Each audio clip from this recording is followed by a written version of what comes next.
श्री शिवाय नमस्तुभ्यम। स्वागत है आप सभी का एक बार फिर से। मेरे देवाधिदेव महादेव आप व आपके परिवार पर अपनी कृपा दृष्टि सदा सर्वदा बनाए रखें। दोस्तों, पूज्य गुरुदेव प्रदीप मिश्रा जी के मुखारविंद से शिव महापुराण में उद्धृत ये छोटे छोटे उपाय आपके जीवन को बदल देंगे। आपके जीवन से रोग, आर्थिक समस्या, ग्रह दोष, पितृदोष आदि जैसी समस्याओं के निराकरण के लिए उपयोगी सिद्ध होंगे। बस जरूरत है श्रद्धा, विश्वास और भाव की। मेरे देवाधिदेव महादेव अविनाशी कैलासी, मेरे औघड़दानी त्रिकालदर्शी आपके जीवन की समस्त समस्याओं को, समस्त दुखों का निवारण करें, यही महादेव से कामना है। दोस्तों, अगर वीडियो अच्छा लगे तो लाइक, शेयर, सब्सक्राइब करना बिल्कुल ना भूलें। साथ ही कमेंट्स में श्री शिवाय नमस्तुभ्यम जरूर लिखें। महादेव आपका कल्याण करे। दोस्तों, यदि आप छोटा या बड़ा कोई भी व्यापार करते हैं, व्यापार चल नहीं रहा, ग्राहक आ नहीं रहे, आप निराश हताश हो रहे हैं, आंखों में आंसू है कि अब क्या करें, परिवार का भरण पोषण कैसे होगा, परिवार बच्चों की जिम्मेदारी कैसे उठा पाएंगे, जो धन था वो तो इस व्यापार में लगा दिया, अब अगर ये नहीं चलेगा तो हम क्या करेंगे। ऐसी विकट परिस्थिति में मेरा एक एक भाई से निवेदन है कि उस समय आपको रोना नहीं है, हताश नहीं होना है, दुखी नहीं होना है। जिन जिन के व्यापार चलते हैं, दुकान है, उन माताओं से निवेदन है कि आप अपने शंकर भगवान के मंदिर में जहां जल चढ़ाने आप जाओ तो थोड़ा सा जल एक कटोरी में या लोटे में आप जरूर लेके आए। उस जल को एक छोटी सी डिब्बी में भरकर आप अपने पति को दे दो जब वो अपने दुकान को जाए, और बोलो दुकान पर जब प्रवेश करना तो थोड़ा सा जल छीट देना, मेरा बाबा स्वयं आएगा आपका भंडार भरने के लिए। मान लीजिए पति वो डिब्बी लाने को भूल गया तो 2-3 डिब्बी इस तरह की आप बना लीजिए, रख लीजिए कि डिब्बी में जल भर कर और उसको पन्नी में बांध के आप अपने पति को दे दें। रुमाल, मोबाइल, दुकान का सामान सब ले जाते हैं, उसके साथ में ये डिब्बी भी ले जाना। उसका जल दुकान में प्रवेश करते समय छीटे देना। छीटना यदि आप भूल भी गए हैं और अगर वो डिब्बी, जल की डिब्बी आपके दुकान के अंदर चली गई है तो आपका कल्याण निश्चित है। दोस्तों, महीने भर में एक बार विमला तुलसी का सेवन करना आप प्रारंभ करिए। 3 तरह की तुलसी होती है, श्यामा, रामा और विमला। विमला तुलसी एक ऐसी तुलसी होती है जिसका मात्र जरा सा पत्ता यदि आप मुख में शंकर का नाम लेकर खा लें तो चाहे आप पूरे महीने कितना भी मीठा खाएं, नमकीन खाएं, आपकी शुगर लेवल एकदम सही रहेगी। यहाँ तक कि जो भाई बहन माताएं इंजेक्शन लगवा रहे हैं, टेबलेट खा रहे हैं, वो भी छूट जाएगा। शास्त्र नीति से भगवान शिव पर तुलसी नहीं चढ़ाई जाती, पर यदि आप भोलेनाथ का स्मरण करके जरा सी विमला तुलसी खा लेते हैं तो शुगर लेवल एकदम सही रहेगी। विमला तुलसी खाने का तरीका क्या है ये भी हम जान लेते हैं, और विमला तुलसी क्या है, कैसे हम पहचाने कि ये विमला तुलसी है, ये भी जानना बहुत जरूरी है। विमला तुलसी खाने के बाद आप शक्कर भी खाएंगे तो पानी जैसा लगेगा, गुड़ भी खाएंगे तो पानी जैसा लगेगा। तो आप समझ जाइए, यदि आपको ऐसा लगता है तो आप समझ जाइए कि ये विमला तुलसी है। विमला तुलसी खाना कितना है, आपको बिल्कुल जरा सा खाना है। जैसे कि हम नेल कटर से नाखून काटते हैं तो एकदम थोड़ा सा नाखून काटते हैं, बस उतना ही आपको विमला तुलसी जो है आपको खाना है। महीने में एक बार आपको ये खाना है। यहाँ तक कि शुगर आपकी ऊपर नीचे यदि जा रही है तो आप 2 महीने में एक बार विमला तुलसी खाएं। खूब मीठा आप खाइए, डॉक्टर से आप चेक कराइए, घर में यदि आपके मशीन है तो आप स्वयं भी चेक करिए, लेकिन शुगर आपकी एकदम लेवल पर मिलेगी। मान लीजिए कि विमला तुलसी नहीं मिल रही है, तब फिर क्या करें। जब तक यदि मान लो विमला तुलसी आपको नहीं मिलती है और आप शुगर के पेशेंट हैं, आपको बहुत दिक्कत है, तब आपको क्या करना है।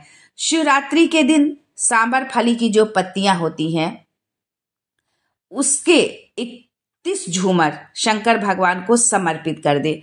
उसकी पत्तियों के 31 झूमर भगवान शंकर को आपको समर्पित करना है शिवरात्रि के दिन। और साल भर में जो है हर महीने शिवरात्रि आती है, आप किसी भी शिवरात्रि को ये उपाय कर सकते हैं। और रात्रि के 12 बजे कोई भी शिवरात्रि को आप ये उपाय करें। मान लीजिए कि आप इस शिवरात्रि नहीं कर पाए तो अगली शिवरात्रि सही 31 झूमर आपको समर्पित करना है। उस झूमर को उठाकर लाएं। पानी चढ़ाने के बाद में पहले आप झूमर समर्पित करें पत्नियों का, और उसके बाद में जल चढ़ाएं जो है। और जल चढ़ाने के बाद में जो है आप जो जल आप चढ़ा रहे हैं उस पानी को चढ़ाने के बाद में आप आधा लीटर पानी में उस झूमर को उबाल लें। मतलब झूमर चढ़ाएं, फिर उसके बाद में पानी चढ़ा दें और उस झूमर को ला करके आप एक आधा लीटर पानी में उसको आप उबाल लें।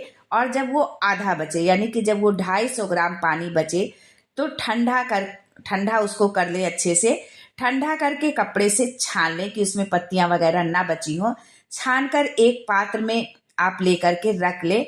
पर ये ध्यान रखें कि जिस पात्र में आप रखें वो पात्र तांबे का पात्र ना हो। शेष आप किसी भी पात्र में रख सकते हैं, स्टील का, पीतल का, कांसा का, चांदी का, जो भी पात्र हो उसमें ठंडा करके आप उस पानी को भर लें। और उसी रात उस पानी से शिव जी का अभिषेक करें। नीचे आप एक पात्र लगा लें। जब आप अभिषेक करें तो जहां से जल गिरता है उस जलहरी के नीचे आप एक पात्र रख लें और उसी पात्र में उसे आप झेल लें, रख लें जो है। 15 दिन तक सुबह खाली पेट उस जल को पीना आप चालू कर दीजिए। आपकी शुगर लेवल 6 महीने तक बिल्कुल सही रहेगी, आपको कोई दिक्कत नहीं होगी। आप चाहे कितना भी मीठा क्यों ना खाएं। जिनकी भाग्य रेखा उल्टी चल रही हो, बृहस्पति चमक ही ना रहा हो, जिस काम में हाथ डालते हैं वो पूरा ही नहीं होता है, तो एक बार काशी जाना बृहस्पतेश्वर महादेव के मंदिर में, और जो है वहां पर उनकी पूजा आराधना जरूर करना। आपका भाग्य चमक उठेगा। जिस व्यक्ति को ज्यादा क्रोध आता है, जो बच्चे ज्यादा चिड़चिड़ करते हैं, बोलने में कुछ भी कह देते हैं, उनके लिए स्कंद पुराण लिंग पुराण के अंतर्गत लिखा गया है कि 5 बेलपत्र ले लें और बेलपत्र की जो डंडी होती है, पीछे का जो भाग होता है, वो भगवान शंकर के चरणार बिंद के में, अर्थात जहां से जल गिरता है, अशोक सुंदरी का जो स्थान है उसके पीछे, अर्थात जहां से जल गिर रहा है आखिरी का सिरा, उस जगह पर 5 डंडियों को हाटकेश्वर महादेव का नाम लेकर 5 डंडियों को किसी भी शिवरात्रि पर उस स्थान पर शिवरात्रि के दिन रख दीजिए। हर महीने शिवरात्रि आती है, किसी भी शिवरात्रि को आप रखिए और 1 लोटा पानी समर्पित कर दीजिए। पहले वो डंडी रखिए और उसके बाद जो है 1 लोटा पानी शिवलिंग पर आप चढ़ाइए। जिस व्यक्ति को क्रोध आता है, आप शब्द कहता हो, ताने देता हो, या बहुत क्रोध हो रहा हो, घर एकदम लुट रहा हो, टूट रहा हो, बर्बाद हो रहा हो, जल चढ़ाते समय जितनी डंडियां गिर जाएं उतनी डंडियों को उठाकर आप ले आए भोजन में, या जैसे ही उन डंडियों को आप पीस ले जो है, पीसने के बाद जो क्रोध आने वाला व्यक्ति है, जिस व्यक्ति को बहुत क्रोध आता है, उसको आप खिला दे। उसके बाद कभी वो जिंदगी में क्रोध नहीं कर पाएगा। यही उपाय एक जगह और काम आता है। अगर हमारे घर की बेटी या बेटे गलत जगह पर संबंध कर रहे हो और कहना नहीं मान रहे हो, समझा समझा कर आप हार गए हैं कि वो ठीक नहीं है, पर वो नहीं मान रहे हैं, तो भी ये उपाय वहां पर भी काम आता है। मान लीजिए किडनी या लीवर में कोई प्रॉब्लम है तो सूजन आ जाती है। यदि किडनी और लीवर में हमारे कुछ प्रॉब्लम होती है तो हमारे पैरों में, हमारे शरीर में सूजन आ जाती है। हाथ सूज जाता है, पैर सूज जाता है, सूजन ठीक ही नहीं हो रहा है, शरीर चल ही नहीं रहा है, तो शास्त्र कहता है कि 5 पीपल के पत्ते, 5 बेल पत्र के पत्ते, इन 5 पत्तों को लेकर बड़े प्रेम के साथ शमी के वृक्ष के नीचे जाइए और शमी के वृक्ष के नीचे 1 लोटे जल के अंदर इसको डाल दीजिए। डालने के बाद एक पात्र शमी के वृक्ष के नीचे और रखिए, खाली पात्र।